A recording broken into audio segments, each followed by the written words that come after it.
En fait, c'est un mystère, en fait. Il est la parole. Quand la parole est semée, elle part. Et puis elle va revenir. C'est la moisson. C'est de ça qu'il s'agit, en fait. Mais on nous a inculqué un truc qui est en fait l'espérance juive, qui n'a pas cru que Yeshua est Mashiach. Leur espérance à eux, où ils attendent un Mashiach quelque part. Or, Paul nous explique, ce Mashiach-là, il ne faut pas l'attendre dehors. Il est en toi. C'est Christ en toi qui doit paraître du milieu de toi. Est-ce que tu me comprends? C'est Christ en toi. Donc on dit, vous entendrez des bruits de guerre. Qu'on ne te dise pas, il est ici ou il est là. Ce n'est pas quelque chose que tu dois attendre venant de l'extérieur. C'est quelque chose qui vient de ton intérieur vers l'extérieur. Les chrétiens eux-mêmes sont là. Tu entends chaque... Oui, voilà, l'enlèvement, voilà, j'ai trouvé l'enlèvement doit se passer. À l'époque du Covid ici, moi... C'est-à-dire, on est voilé en ce qui concerne la parole. Nos yeux sont donc empêchés. Empêchés par quoi? Par un voile. Il y a un voile en fait. L'enlèvement que vous attendez tous là n'arrivera jamais. Voilà, voilà. Déjà, oui, je le dis. C'est pas comme ça en fait. Votre film que vous avez dans la tête là, il est faux. C'est pas comme ça. En fait, vous n'avez pas l'intelligence de la chose en fait. On vit avec un voile. On vit avec une couverture. Et on se plaît dedans. C'est la chaleur qui me fait parler ou quoi, Seigneur? Parlons seulement, parlons. Je ne sais pas si vous... On vit avec un voile. Et on s'est construit une réalité. Or, pendant ce temps, le monde, lui, continue de rouler et il ne t'attend pas. Et si pour le coup, tu te places devant lui, le monde t'écrase sans état d'âme. Et il continue sa course. Et toi, tu péris par manque de connaissances. Tu péris par manque d'intelligence. Je croyais que... Quand tu vois des papas en train de crier « Mashiach, Mashiach, Ben David, viens, tu es où ?» Donc tout ça là, pour ça en fait, tu réalises que le problème c'est... Ils ont des yeux, ils ne voient pas, des oreilles, ils n'entendent, un cœur, ils ne comprennent pas. C'est-à-dire, sans intelligence, le livre est dans les mains, mais les gens sont aveugles. Le livre est dans les mains, le livre est dans la bibliothèque, le livre est là, on peut même l'ouvrir. Mais le problème, c'est être sans intelligence. Et regarde les dégâts que ça fait. Tu vois des papas là comme ça, qui ont dans les mains des armes qui peuvent buter des millions de personnes. Assieds-toi avec eux, ouvrez le livre, tu vas courir, tu vas fuir. Parce que dans les têtes des gens, majoritairement, foufou na foufou.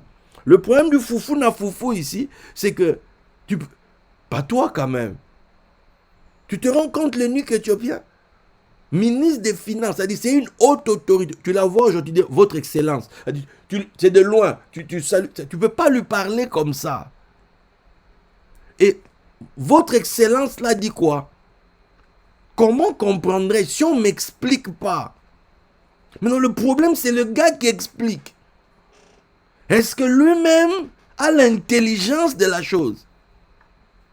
Parce que s'il explique mal à son excellence va nous foutre la merde dans le pays et il va justifier ça. Oui, non, il est écrit ici. Parce que pour lui, son excellence, il veut plaire à Dieu. Son excellence, lui aussi veut gagner le ciel. Son excellence, il veut gagner l'éternité. Son excellence, il veut se dire que moi aussi, j'ai servi le Tout-Puissant. J'ai servi à un dessein supérieur. Tout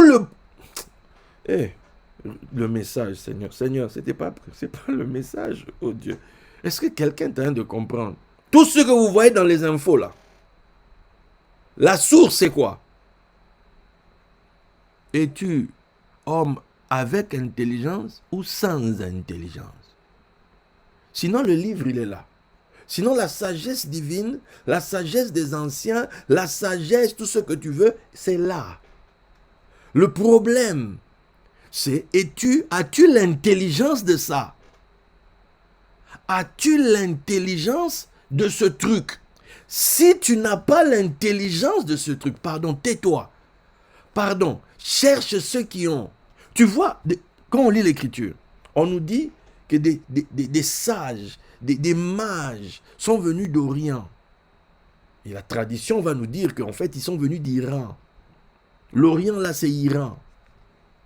Ok? Ces gens sont venus de là-bas. Pourquoi?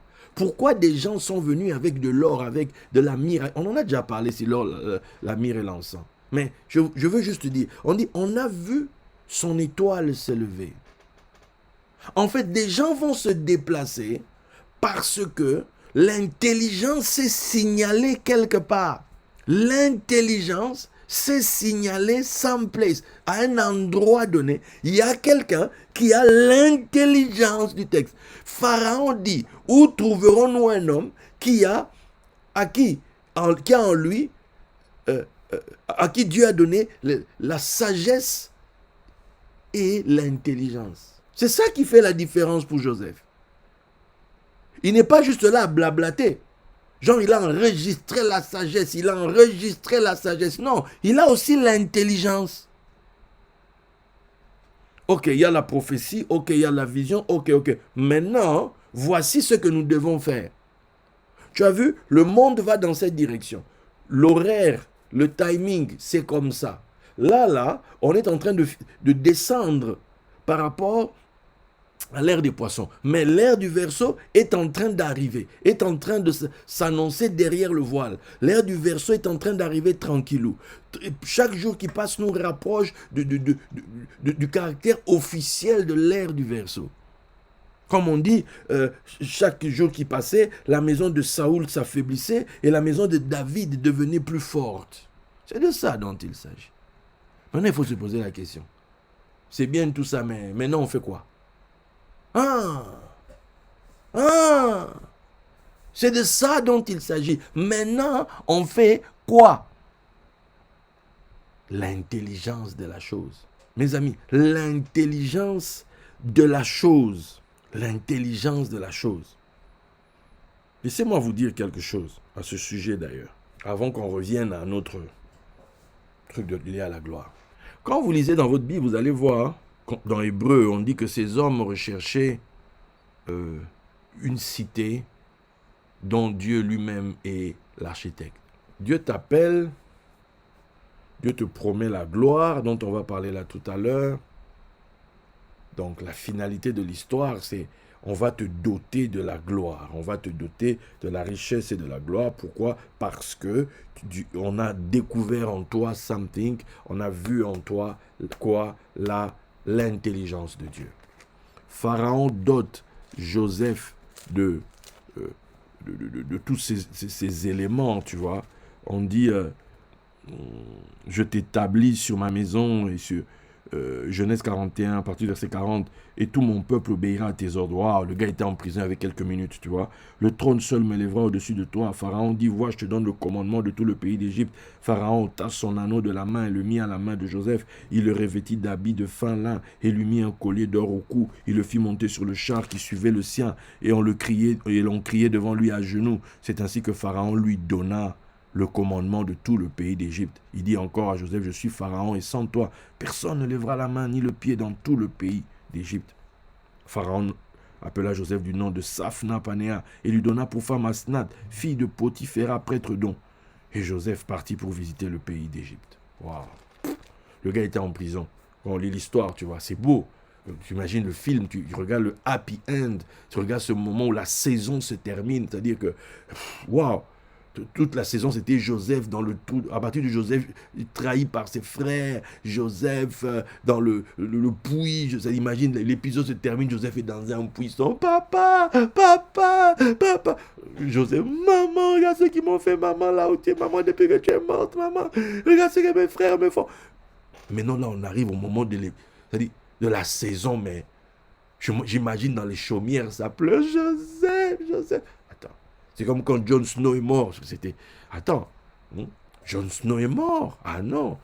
Les gars l'ont ramené dans le film. Attends, il n'y a rien à faire. Il faut qu'il... Maintenant, imagine le jour où maintenant les gens criaient King of the North, King of the North.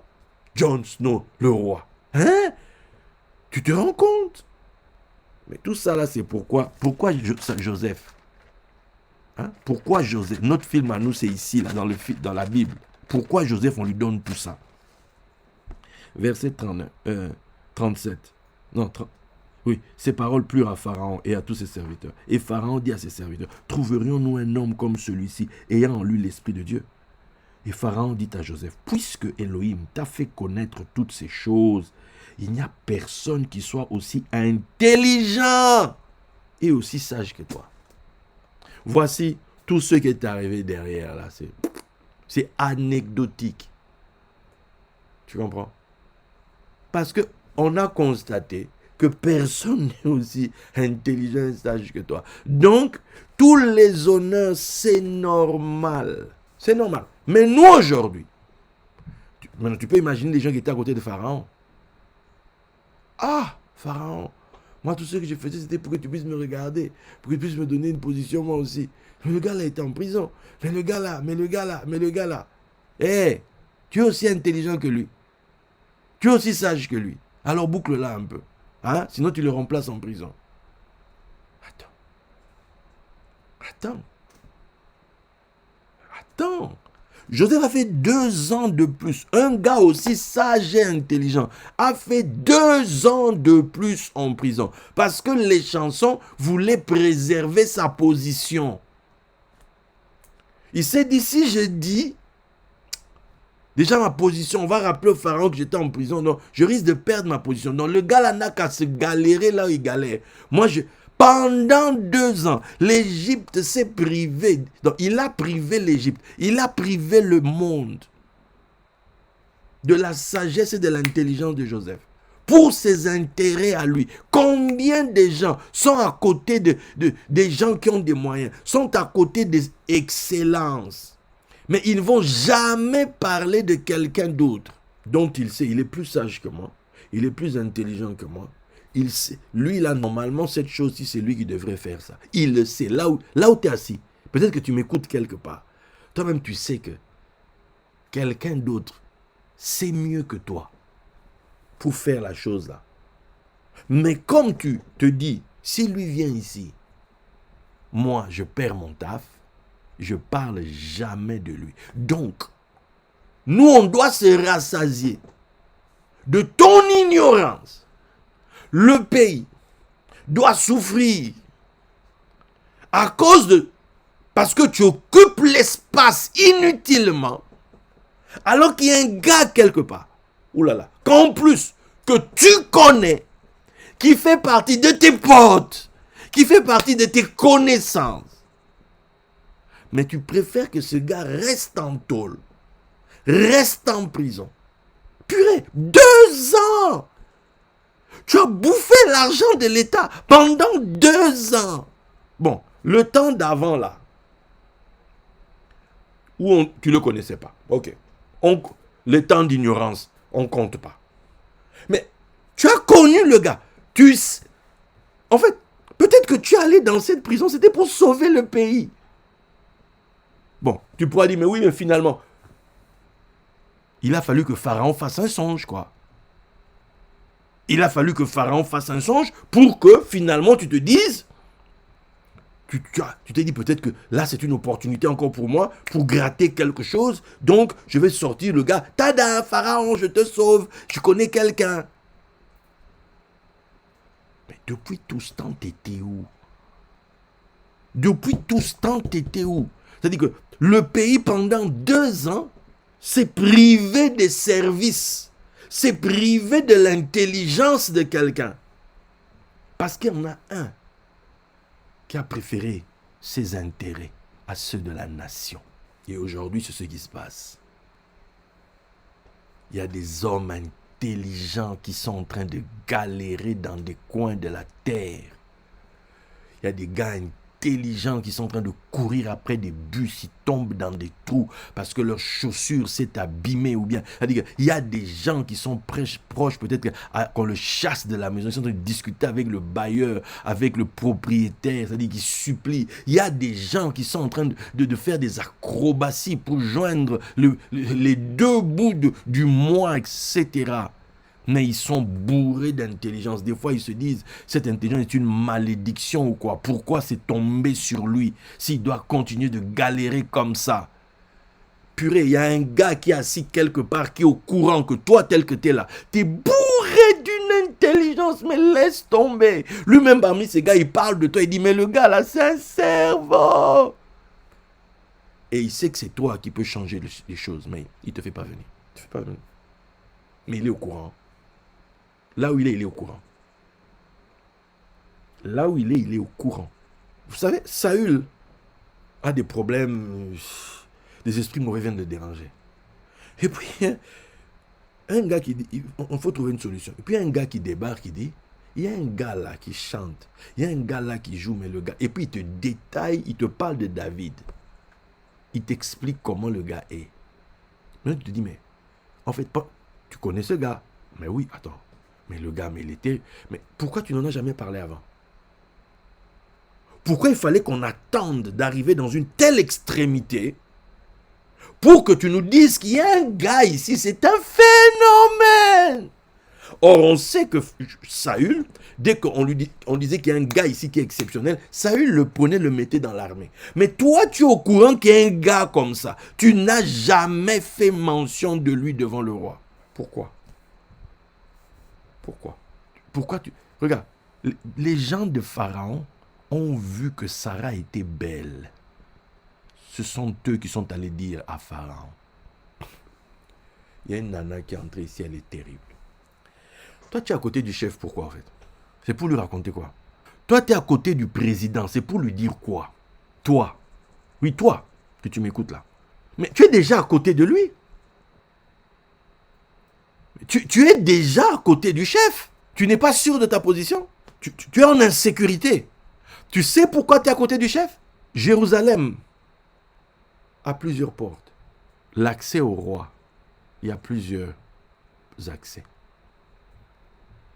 Toi, tu es à côté du roi, c'est pour donner l'accès à quelqu'un. Toi. Tu attends quoi? Toi, tu es censé être de ceux qui surveillent le pays et qui déterminent une nouvelle lumière est entrée ici. Une beauté est entrée dans le pays. Une intelligence est entrée dans le pays. C'est ton job. Mais toi, tu es tellement... Tu n'as pas compris ton rôle, en fait. C'est pour ça que tu es là. C'est pas juste pour t'empiffrer, toi. C'est pas juste pour que tu manges, toi. Il y a ce que toi, on te donne, c'est ton salaire. Mais il y a une raison pour laquelle tu es là. C'est pour être les yeux du roi, ses oreilles. Pour que tu voies là où lui ne voit pas. Pour que tu entendes là où lui, ses oreilles n'arrivent pas. Élisée avait une capacité, il voyait pour le roi tout ce qui se mijotait contre lui. Et c'est lui qui venait dire au roi. Et on savait ce qu'il faut faire pour contrecarrer les plans des ennemis. Toi, tu es à côté du chef. C'est pour faire quoi en fait? Joseph a fait 2 ans en prison. Le mec a galéré 2 ans de plus en prison. Parce qu'il y a un mec qu'il a rencontré, qui a bénéficié de ses talents et qui a décidé de l'oublier pour ses propres intérêts. Il y a des gens qui sont à côté du chef. Quand on cite ton nom devant le chef et que le chef veut en savoir plus sur toi, et qu'on leur donne la mission de te chercher, ils ne le font même pas. Parce qu'ils ont l'impression que te faire venir, ça va les chasser. Or, c'est pas seulement par rapport à vous. C'est que c'est tout un pays. Vous péchez contre tout un pays. Vous péchez contre tout un pays, en fait. Imaginez si les chansons n'avaient pas parlé de Joseph au final. La famine allait arriver, l'Égypte ne se serait pas préparée et l'Égypte serait détruite. Toi, tu as accès à un endroit où la Bible dit, on n'allume pas une lumière pour la laisser sous le boisseau. Quand une lumière, on la découvre, il faut la faire monter. Il faut l'amener au palais royal. Il faut l'amener là où ça va briller pour le plus grand nombre. C'est ça, une lumière, quand on l'allume. Quand on allume, c'est le solstice d'hiver. Mais ce truc, on doit le faire monter jusqu'au trône. C'est le solstice d'été. Il faut que... Joseph était intelligent. Il a brillé en prison. Solstice d'hiver. Mais sa destinée était le solstice d'été en présence du roi lui-même. Pour que cette lumière bénéficie à un plus grand nombre. Il y a un gars dans la Bible, si on est allé le découvrir, il servait. Mais il servait pour un petit groupe. On dit, mais toi comment tu peux juste... Tu veux continuer à servir ce petit groupe-là ou tu veux venir servir une plus grande tribu? Le gars a dit non, servir une plus grande tribu. Il a abandonné les autres. Il est allé servir une plus grande tribu. Hein? C'est ça la destinée de l'intelligence. Et toi, qu'est-ce que tu fais de ça? Quand tu reçois ce type d'infos, quand tu apprends qu'il y a quelqu'un à côté de toi qui a un don, il a une grâce particulière, lui là, a dit que, regarde, cette dame, cette fille, cette servante, esclave emmenée captive dans la maison de Naaman, et elle découvre la situation de Naaman et dit, elle dit à sa maîtresse, maman, si pas le patron ici était à côté de notre prophète là, il ne va pas continuer avec cette maladie ici. Ah bon? Ah maman, notre prophète là, il est terrible hein? Il est terrible. Ça c'est quoi ça? Pourquoi il peut continuer comme ça? Voici une gamine, une esclave. Elle peut se plaindre. Voilà, elle ne dit pas que non, notre prophète dont je parle ici, il ne m'a pas sauvé. Elle n'a pas dit ça. Parce qu'elle est emmenée en captivité. Elle peut se plaindre que le Dieu de leur peuple l'a abandonné, on m'a emmené en captivité, etc. Non, elle dit, t'as vu ça là? Pour notre prophète là, c'est rien, ça là, c'est un petit truc. C'est comme ça que c'est monté. Ouais, l'information de la gamine est montée jusque chez le boss, le roi de Syrie. Puisque Naaman a pris... Le roi lui-même a pris ça en charge. Il a écrit au roi d'Israël, je t'envoie mon général, il faut le guérir. Quand on vient... Mais écoute le roi. Non, voyez vous-même, il me cherche des palabres. Comment moi je peux guérir? On n'a pas dit toi, tu as un prophète dans le pays ici. Quand Élisée apprend, il dit, arrête, envoie-le-moi. Dans le milieu des pasteurs, il n'y a pas un panier de crabes aussi fourni que celui-là actuellement, révélant les cœurs des gens. Tu es au courant que tu as ton frère que Dieu utilise dans tel domaine, il le maîtrise. Fais la passe, parle de lui à tel endroit, présente-le, parle de lui.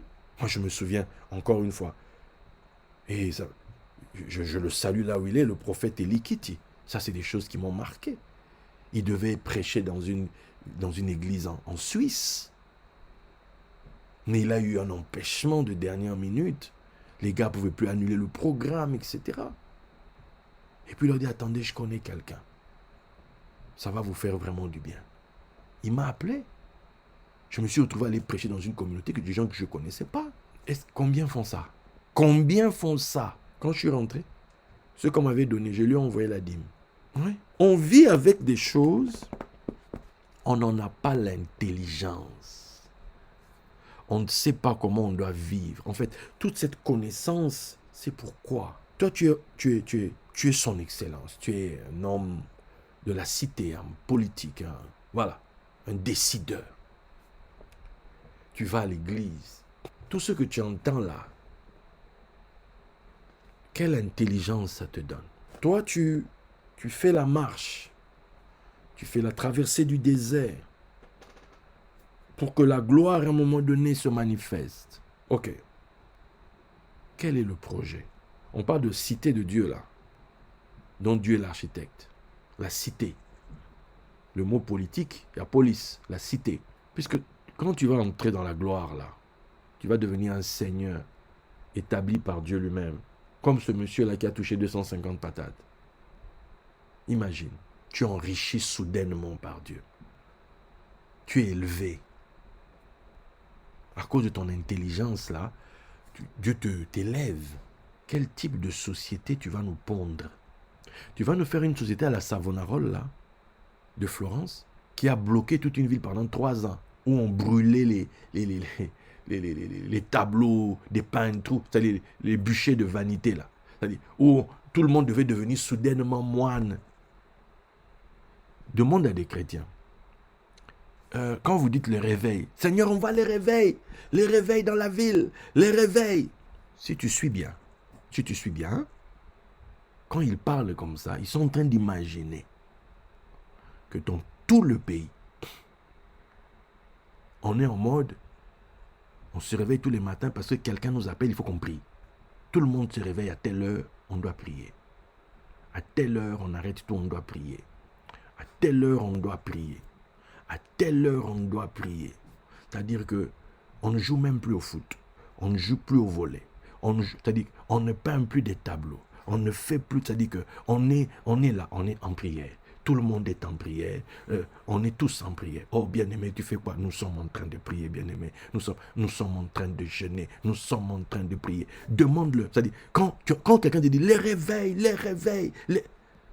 À ce rythme-là, dormons nous tous, bien-aimés. Dormons seulement parce que si c'est ça, le réveil que tu nous veux, je préfère me tourner dans mon lit et continuer de dormir.